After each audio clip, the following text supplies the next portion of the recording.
Welcome to Helping Organisations Thrive. Today I have the pleasure of Fraser Duncumb on the show. Good afternoon to you, Fraser. Hello. Yes, pleasure to be here. Thanks. Great. So you are the co-founder and CEO of Water. And Water is an award-winning employee insight app that uses automated pulse surveys to deliver live employee feedback data, giving you the power to make targeted, measurable improvements to retain talent, build a stronger company culture, and improve your bottom line. And with that, we're going to be exploring how to create employee engagement within organizations. But before we get there, Fraser, what do you love about what you do? I think it's a number of things. I love, I'm a bit of a tech geek, I suppose. I love playing with new things. I love, reaching for new improvements in AI and looking at how we can use them. That bit's exciting. But I think the main thing is really that, what we're doing feels like it makes a meaningful difference to people's lives, both business leaders who now have a bit more information that they can go and actually fix the problems that are plaguing them, all the way through to the end user, the employee who's able to share a problem and find a solution about it. So I think it's great that I get to indulge my techiness while actually I feel make a real sort of impact on people's lives. I think that's the main thing. And what got you into sort of focusing on the whole aspects of employee engagement? What was the draw? What was your experience? What was the thing that really hooked you into that? A few crap jobs. I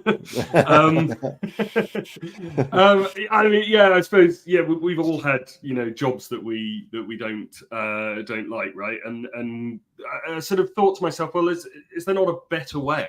We spend more time working than we do by and large with our partners. It takes up all of our lives. When it's stressful, it stops us sleeping, it stops us doing the things that we love. And yet the flip side of that's the individual side, but on a company side, if people aren't engaged, people don't care, and they don't go that extra mile, then equally you're not getting what you're wanting. You're missing out on innovation, you're missing out on ideas, you're spending time trying to replace people you didn't want to lose. And so everyone just ends up a bit stressed and frustrated and sort of pedaling away, achieving not a lot. And so I just thought there's got to be something better. I mean, funnily enough, there's a story of where our name came from, which I wheel out every now and again.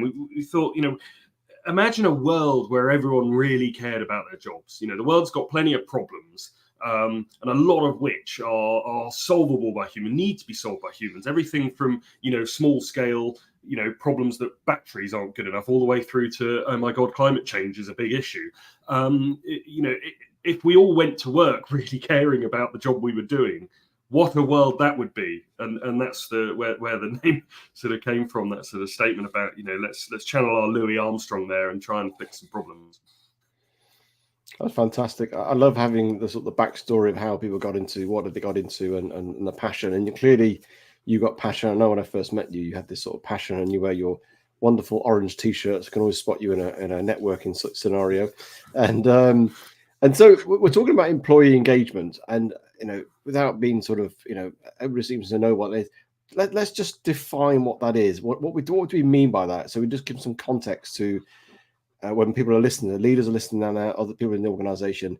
What is employee engagement? Because people have a certain definition, and I just want to understand from your perspective, what do you think is a good definition of employee engagement? So for me, it's about the intrinsic motivation of an individual or company. And what I mean by that is that the difference between extrinsic and intrinsic, sorry, I may have misspoken there, intrinsic motivation, I'm not sure if that's what I said. Extrinsic motivation is your classic, I'll give you this money, you go do this thing for me, which is a sort of fundamental of any employment contract. The intrinsic motivation is how much do I actually care about it? How much do I do it ultimately for myself, my own satisfaction? An example here is very few people start learning to play the piano because they think it's going to make them rich. They start playing the piano because while it's frustrating, it's rewarding and it makes you feel good, and you get to share it with other people, and you get to enjoy the music. And, all of those things are intrinsic factors as opposed to this extrinsic.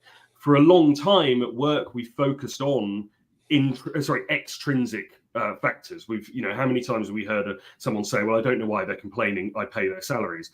Thankfully, I hear this less and less from business leaders, but it certainly has been said a lot over the years. And really, there's more to it than this, because the question is, why would someone go above and beyond? Ultimately, if they can get the same or similar money somewhere else down the road doing the same or similar job for one of your competitors, why do they stick with you when the going gets tough? Because sometimes it does. And that is the intrinsic motivation that ultimately forms employee engagement. And that's what we're trying to sort of measure here and give an idea of. So we're tapping into something that's internal, that's unique to every employee, I guess, in some ways. And I guess once you've sort of scratched that itch of that intrinsic motivator, then you've got utopia, I guess, haven't you? You've got this engaged employer, highly motivated, will go the extra mile. How do we sort of start in an organization? And some people might be listening out there who are in massive organizations, through to people who might have just 10 staff. And in some ways, they both have challenges on size in terms of how that go about engaging sort of employees or workforce. Where do we start with this? How do we sort of get to that point of understanding those intrinsic motivators? Because I'm presuming we're thinking everybody has a different motivator to go to work and why they do what they do. This is true, and actually, when you focus on it on that individual level, it can get quite complicated. But one thing that I would say we need to look at first, and of course this is something you talk about quite a lot, is what's the vision of the company, and do your people buy it? Because one of the big things that gives us motivation is a feeling of being something larger than us, and so we spoke about it on the What a Future podcast, recently, about finding this vision that you can share with people that says, this is why we do what we do. And this is why, when it gets tough, it's worth doing what we're doing, because we're not just, what we talked about there was making paper clips, but, we're not just doing this sort of simple, methodical process thing. Actually, what we're trying to do is solve a problem or help people or do this thing. And starting there is often a good place to go. Something I've certainly seen a long way through is that companies that cannot express their vision in a visionary way, ultimately, they struggle to engage employees who turn around quite rightly and say, well, those people down the road will pay me £1 an hour more, and therefore I'm going to go and do that because I've got no reason to stay. So this is having something that's quite compelling, that's quite exciting, that's quite, as you say, it's much bigger than them. It's even bigger than the company, isn't it? It's something that's far stretching. I recently did a session with an organization, and I did a whole vision value session, and it was interesting to see the shift. And this was with a board of trustees, and how they gone from being okay to be completely excited and motivated once they'd cracked and got their vision and got their mission. And it was incredibly engaging. You could just see this energy in the room just rise when it just hit them. And they said, oh, we can go off and talk about this. We can share this. And it tapped into that intrinsic thing. They wanted to do it and stuff. So going beyond that, because that's like almost like a broad brush, and that's what you should be doing as an organization, is create this vision, or making a place that's more purposeful, meaningful place to work, rather than just doing the job. You're contributing to something far bigger. What else can we do as leaders in organizations to sort of, I suppose, take it down at level? Yeah, I suppose there's the logical sort of next step. Okay, I've got this vision, I've got this reason for being as a company, but what's my reason for being as an individual employee? What is it that I do that makes this thing happen, makes this vision progress? And that's the question the employee asks. The question that the employer needs to ask is, are we making people feel that way? Are we listening to them? Are we solving the problems that they face? Are we ultimately getting out of their way and letting them take ownership for their work and push forward in that direction? And so, there's this sort of, they're the, well, we say quick wins. Visions can be years in the making, so it's not necessarily a quick win. But maybe actually the quicker win is, find a way to understand what your employees want now. Because if you can understand that, then you can start to fix those problems, and you can also double up by making sure that people are aware that they are listened to. They are important. They are not just a cog in a machine doing a thing. They are a voice in an organization that has a vision. And those two sort of polar opposites there, I think, are the difference in many ways between a disengaged and engaged organization. So we're sort of treading into the world of sort of engagement surveys, aren't we now? Into that people getting feedback and understanding, and probably a number of people listening to Welcome. this now are probably sighing and thinking, "Oh yes, we're coming round to ours right now, or we're about to do it just before Christmas, or whenever they do it." There's a lot of negativity towards engagement surveys. You know, from my own experiences, you know, it seems very disconnected. Some of the questions very long-winded, and it's a once a year type of thing, and not always a lot done with it as a follow-up, and or it becomes quite a big task in itself, I think, and it comes a lot of razzmatazz becomes behind it, and a lot of energy. And to me, I don't think it's always the best way, and I think there's almost that. And I don't know that what you do. We're not going to go into detail of that, but in terms of what's your thoughts on the whole principle of an engagement surveys and trying to find out information on mass? I mean, there's a good spirit behind that, isn't there?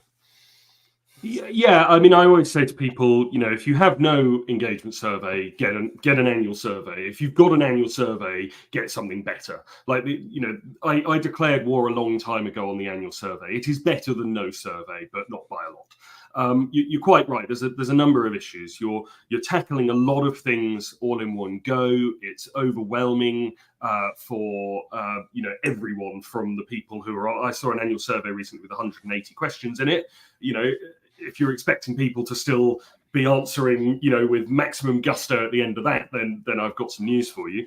But secondly, you know, you've got this information coming in. You're tackling so much all in one go. By and large, it's got to go via the board. You're introducing these strategies, and then you've got to deploy said strategy. And, you know, now you may be 6 months down the line by the time you've actually analysed the information, got it all going. And then lo and behold, after that, you've now got another 6 months to wait until the survey goes out to find out whether your strategy is actually doing anything. And so the whole thing is working on this really poor feedback loop that doesn't give you live insights into whether something's working. And an example I mean here is, you know, if you imagine walking into, you know, a sales manager's office and saying, right, we've got this new idea. We're going to go and do this new thing to fix our sales. We're not going to find out whether it's going to work for a year. You know, you're just going to be sent straight back out of that room, and that sales manager is never going to talk to you ever again, because it's just preposterous that you know, that you do this without getting that information. And yet this is what we do with, by and large, the largest item on our P&L, which is our staff. And so I don't get it from that respect. The second issue is that when you do an annual survey like that, is that it's a moment in time. I once spoke with a head of HR from Tesco, who told me that they do their annual surveys in January because no one's more frustrated and annoyed than they are in January. So if we ask the questions then, we'll get all of the answers that we need. We can go and fix all the problems and everything's great. And I thought, oh, okay, well, you know, that makes sense. You know, good logic there. Anyway, I left the call and I thought to myself, but what if your shops are hot in the summer? Because no one's thinking about that in January. And this is the sort of issue that you've got. So one, you've got no way to actually sort of get feedback on whether the solutions that you've got are working. But two, you don't even know whether those solutions are correct because you've asked it at a point in time rather than getting a sentiment over a period of time. The last issue, and then I will shut up, the last issue is that the world is changing so fast these days. You know, Justin Trudeau said the world has never moved as fast as it is now, and yet it'll never move this slow again. The pace of change is only increasing, and the pace of change, unlike the 1980s, 1990s, even into the 2000s, you know, we had massive technological advancements there with computers and mobile phones and all that. But even then, the change was gradual. You could somewhat keep up with it. Now, every time you go on a news site, you hear something new about what AI is going to do to work. And you know, this change is happening so fast that if you're only surveying annually, you're missing, you know, multiple changes that have happened in that period.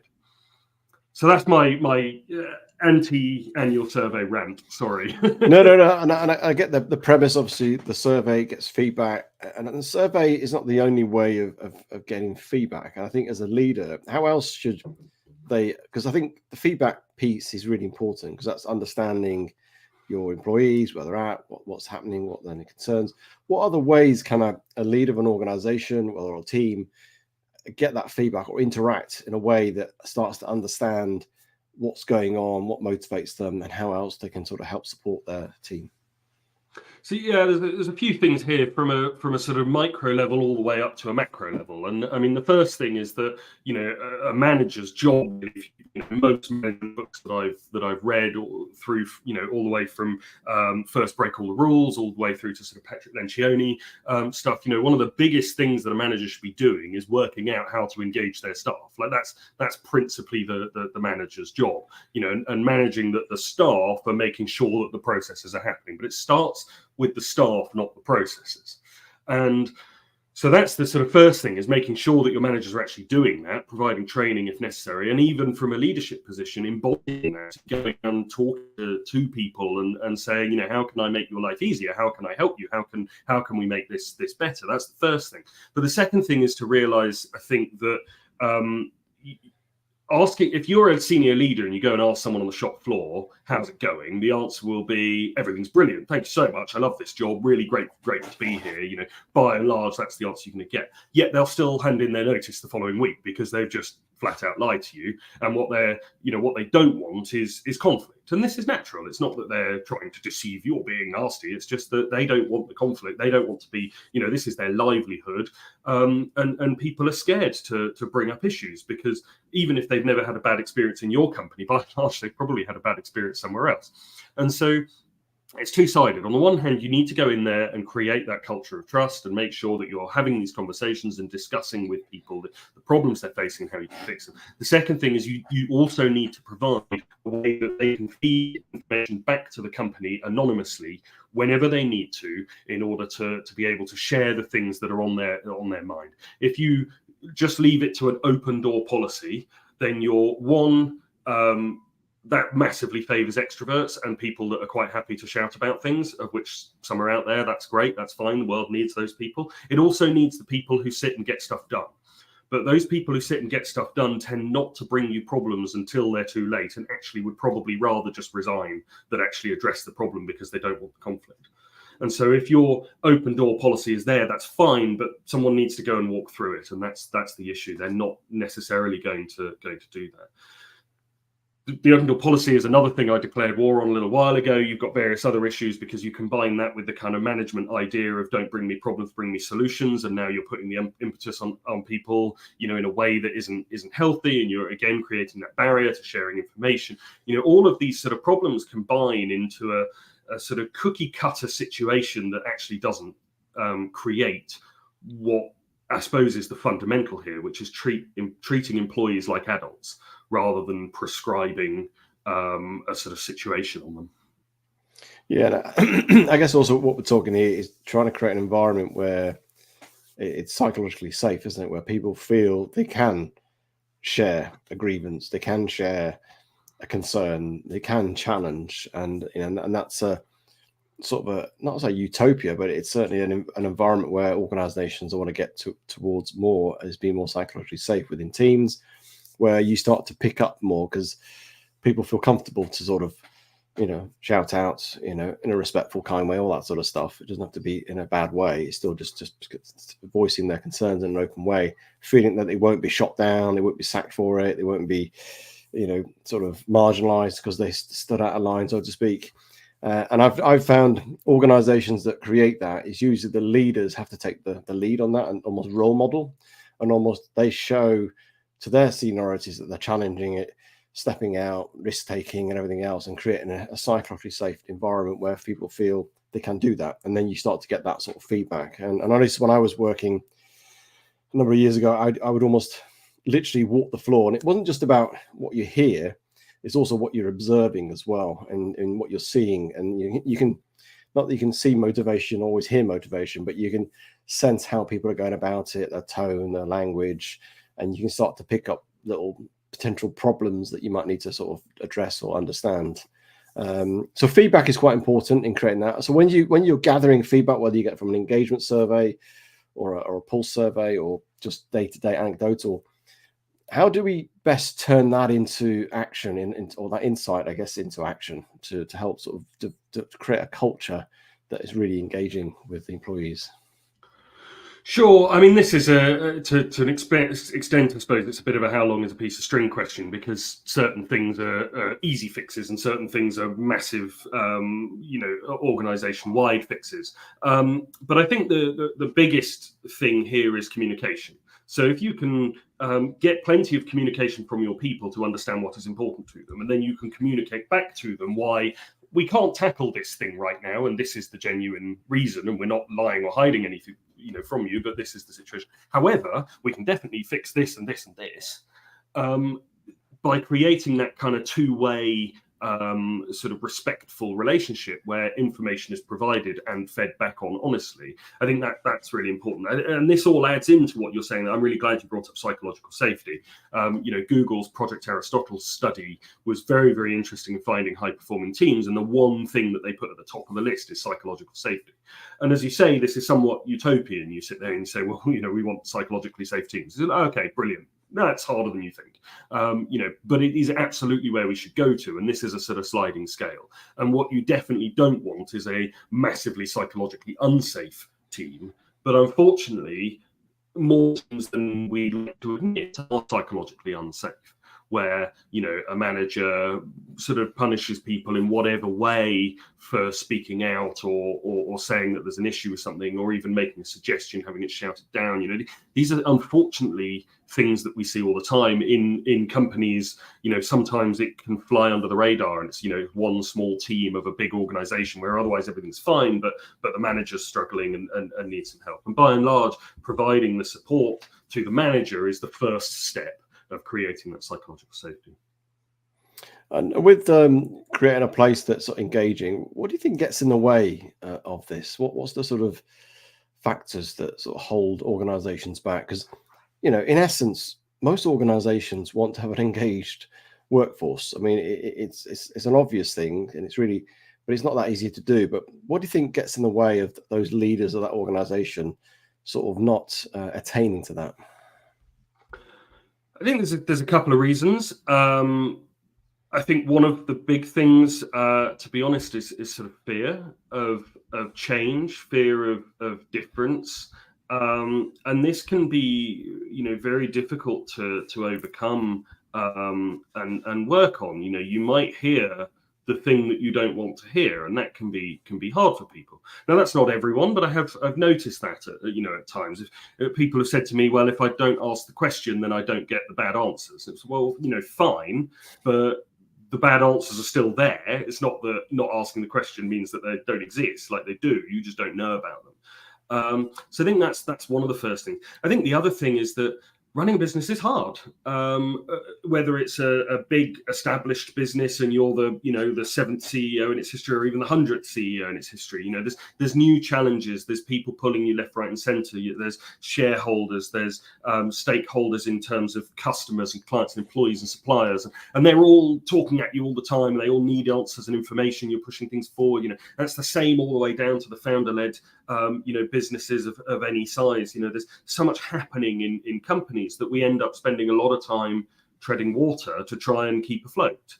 And actually, what we sometimes need to do is say, I need to let go for a minute, because actually, if I spend a bit of time here fixing this problem, then everyone else will be able to help me better.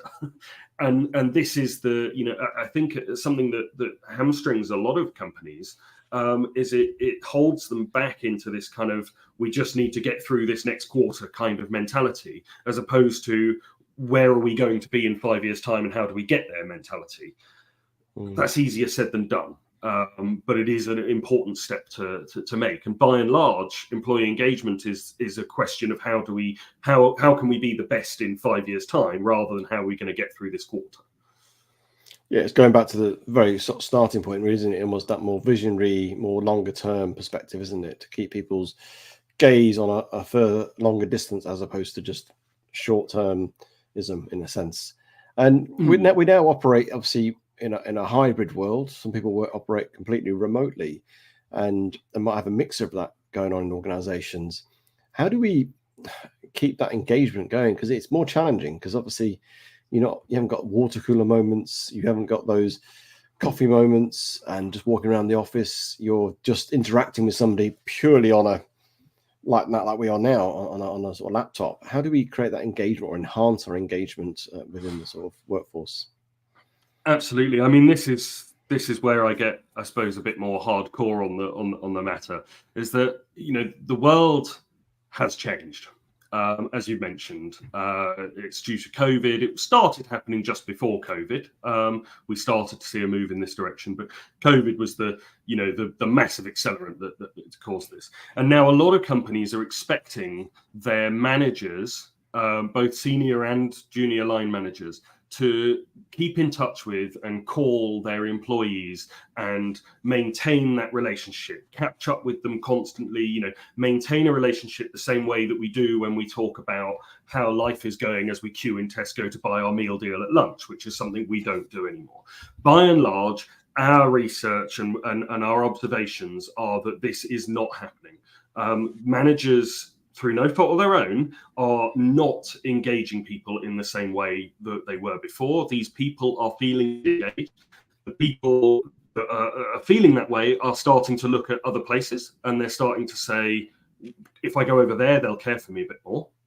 And the problem that we've got here is this results in a big exodus of people. And companies have started to see this already, and it's going to continue.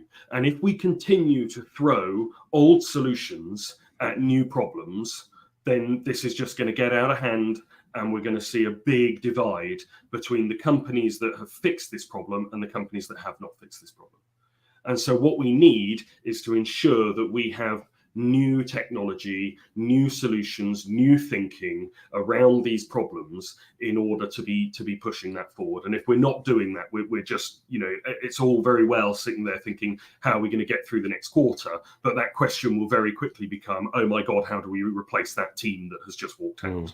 And we're seeing this happen.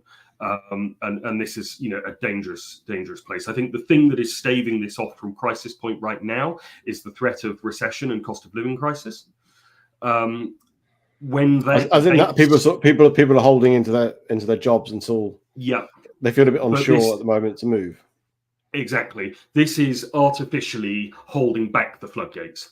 And at some point, that floodgate is going to open. Those companies who are in a really good position to care and look after their hybrid employees are going to win that battle very, very quickly. And the people that left it and said, oh, well, let's focus on getting through this next quarter, they're going to have a real crisis hit them quickly. So if you're an organization and you want to be best in class in this, and you want to do, you know, maintain your staff, retain them, engage them, what, and I you know, sort of come towards the end of our time, what one or two things should they do to try and get ahead of the curve so they don't get this loss in 6-12 months time? First thing is get a system that allows people to be heard within your company. Get talking to them, get understanding what the problems they are facing are, and then be prepared to go and rip up the rule book and go and move forward and fix those problems. Don't do things rashly. Do things because you have, data and reason to do these things. But this is how it's always been. Is not going to wash any longer. That's the first thing. The second thing, and this is the thing that I offer to everyone who's get some manager training. The Chartered Management Institute indicates that 66%, 2/3 of managers in the UK are accidental managers. They are there because they have done well in a job and then been promoted because the team has grown and now they need to look after someone else. That's absolutely fine. That's the way of life and the way of business. But making sure these people have the knowledge, the skills, and ultimately the temperament that they need to go and be great managers, that's now their job. You know, you promote your best salesperson to a management position, that's fine. You've just lost your best salesperson. And you've now gained a manager who is not necessarily a manager. That's not to say they can't be. Maybe they will be the greatest manager you've ever had, but training is going to get them there, not just leaving them to their own devices. Now, you talked about technology, which I know is your bag, and it'd just be good for you just to share how that works for you, not in a salesy way, just as a fundamental principle, how that's working with the organizations you're working with, and the sort of feedback you're getting, and how that's starting to sort of change things. And whether it's a case study, just give us an example, that would be great. Sure, yeah, a number of. I mean, obviously, I can go on for hours about it. I won't, because I know we're coming to the end of time. But yeah, Water is an automated surveying platform, and it's live. It's regular. It actually uses an algorithm to generate the best set of questions for every person on a daily basis. They don't log in daily. Some do, but they don't have to. Generally speaking, we're looking at weekly, fortnightly, monthly logins, whatever that may be. We're collecting information. The important thing here is we're giving the power to the employee to answer questions whenever they want to answer them. Whenever they have something to say, they can come along and say it. We then use state-of-the-art analysis techniques, including a number of AI. We have an AI expert in-house. We've built a number of AI neural networks that look into this data for you and give you areas that you're either particularly strong on or that need some work, etc. And then we allow you to create actions and plan your strategy around these things and track whether they work, and continue to reach out to your people and understand, not just someone mentioned this once and now we've changed it and hoped for the best. It becomes we know that this matters to 75% of our people. We've spoken to them about the solution. We've come to the conclusion that this is the solution. Now we're going to monitor it for the next 3 months and ensure that it does fix the problem, because if it doesn't, we can improve it. We can maybe recoup the budget and put it somewhere else. We can make sure that this side of it doesn't become a finger in the air. I think it worked. Whoop-de-doo. It becomes a data-led. This is the problem. This is the solution. We know it's working, and this is the data that backs it up. And I think that's the direction we need to be running in. Yeah, and what I like about that is knowing you get the data and the insight. It's all real time, and as you say, you can put some actions in place, and then within a few months you can see how that's affected. And I think it's like a finger on the pulse, which is why it's called a pulse survey type of thing. I guess that's so stating the obvious. I often state the obvious. That's fine, but I think that's really helpful though, and I think that's what organization, because as you say, things are changing so rapidly now. You need to know exactly what's going on with your organization, how they're thinking, how they're feeling, and where they're at, and how you can best embrace that and use it for your advantage to make the organization really sort of thrive. I really appreciate you coming on, Fraser. If people want to sort of connect with you and engage with you, what's the best way of doing that?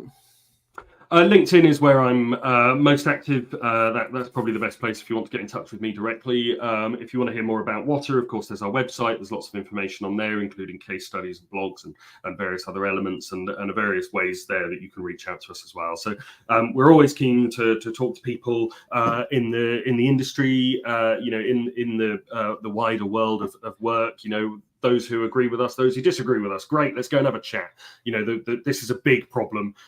Let's all be part of a solution. So really welcome anyone reaching out and sharing their thoughts. Excellent. Well, thank you for your time today, Fraser. My pleasure. Been a pleasure. Thanks, Julian.